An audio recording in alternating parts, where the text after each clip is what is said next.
নমস্কার। স্বরচিত কবিতা পাঠে শ্রী সৌমিত্র ভৌমিক। কবিতা আষাঢ়। এলো রে আষাঢ়, এলো বরষা, মন নাচে আজ প্রাণ নাচে, বৃষ্টির হাজারো ভাষা। ঝিরিঝিরি ঝরে, ঝর ঝর ঝরে, বারবার ঝরে, মাঠঘাট সব থই থই করে। হরষিত ভেক, ময়ূর নাচে দেখ, টাপুর টুপুর শব্দ, সূর্যি মামা জব্দ।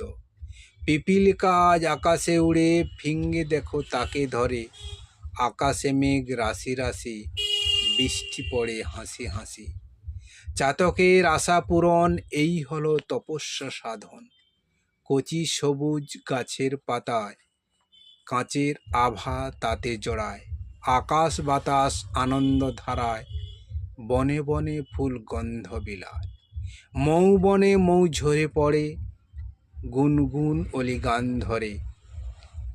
বাজ পাখিরা আকাশে উড়ে, মাছরাঙা ঝুপ করে জলে এসে পড়ে। দাবদাহের কষ্ট নিমেষ হয় নষ্ট, হাঁপ ছেড়ে বাঁচি, আনন্দেতে নাচি। নমস্কার।